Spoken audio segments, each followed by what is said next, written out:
I did want to ask this. This was brought up by somebody. The night of the launch party, you guys did a nice Q&A with a lot of people, and a lot of people asked questions. And one of the questions was, what is the Island of Tabor? Where is Tabor? Is it a fictional place? What is it based on if it is a fictional place? And I thought the story behind it was super cool, and I wanted to ask you about it so you can let everybody know again. So Tabor is a real place. It's a real city in the Czech Republic. My wife is Czech. My daughters have Czech. They both speak Czech. I speak Czech. Our family still lives in the Czech Republic. We go twice a year minimum. They live about an hour from Prague. Prague is probably my favorite fucking city on the planet. It's actually the inspiration for the next map is Prague.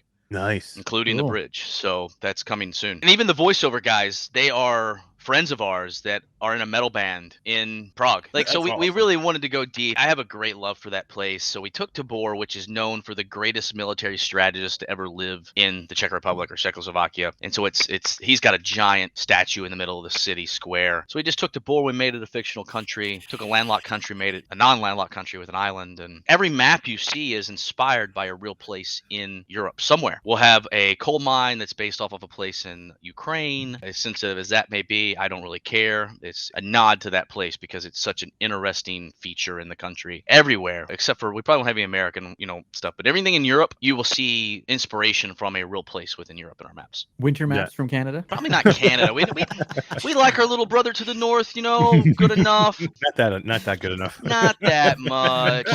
Fine.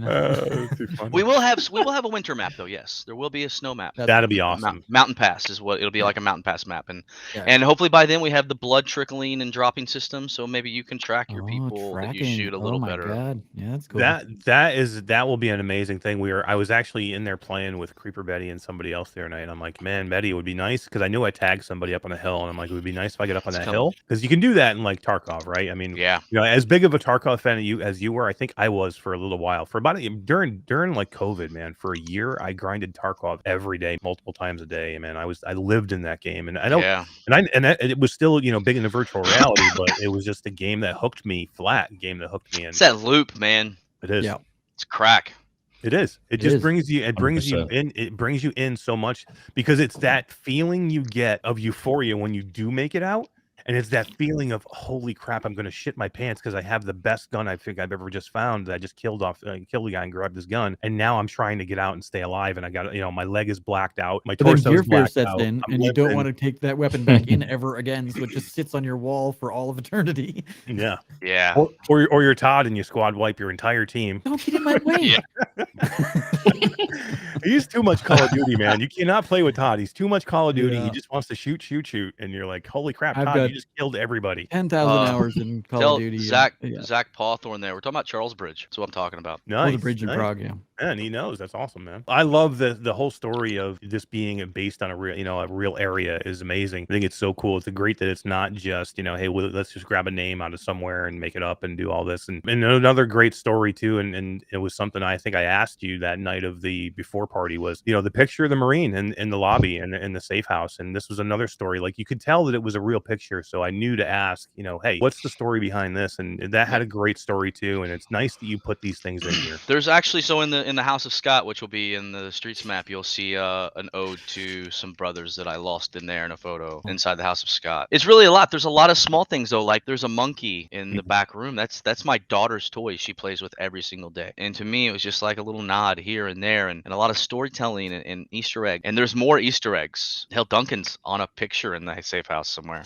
Is he really? Yeah. Yeah. Is he on the magazine? Is he in the magazine? Trying to hide it. Bed? No, he's on a picture in the med bay. Yeah.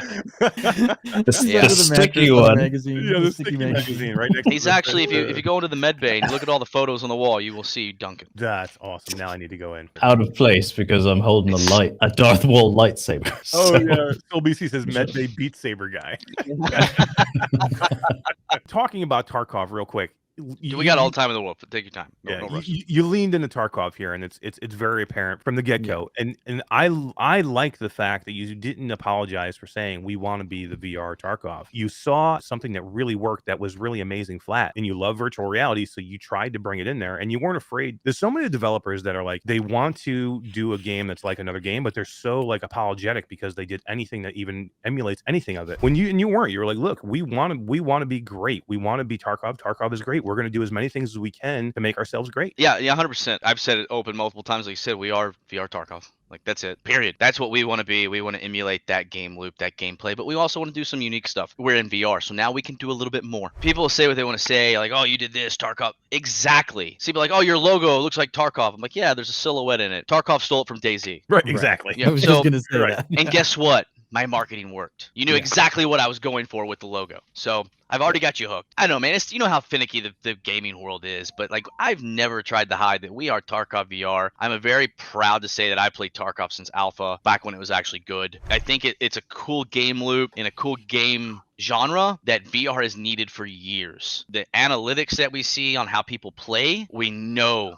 it's what VR's needed for years. So I'm very happy that we're here, man. Years. Yeah, we've heard it for years. Yeah. Hell yeah, and me and you spoke about another game that came out, Breachers, the other day, and that I thought it was great because you were like, hell yeah, man, hey, you're like thumbs up to Breachers. You're like, hey, bring it on. Another great game that that bring more people into this type of tactical shooter is amazing. I think Breachers, and I have to say us, and then Geronimo, if it releases this year, changes the VR landscape. And I tweeted it the other day. They changed the VR landscape as we know it. And honestly, when it comes to Game of the Year, if we're up for it at the end of the year in November, I foresee Breachers beating us. I think it's that good of a game. I think Triangle Factory's knocked it out of the park, and I love what they've done, and I applaud them for what they have made because it is beautiful. It really is. It plays super smooth. It's a really good game. To me, I just like the hook of, just because I'm probably more of a Tarkov fan than Rainbow Six fan. Yeah. And to me, Tarkov has more for me. Like, or not Tarkov, but Ghosts of Tabor has more for me because of the gear collecting and going back in, so much more involved. Leveling the traders. There's just more from now. I look for a shooter where I want to just jump in and have fun with friends. Breachers is all that. Yeah. Oh yeah. Absolutely. If I'm ready to go in and grind, and I want to go grind some gear, and I want to go in with a pistol, and I want to be quiet, and I just want to grind gear, man. That's what I want to do, man. It's about to get a lot more grindy. I love it. I love it, man. I love it. Great. The Discord's gonna blow up.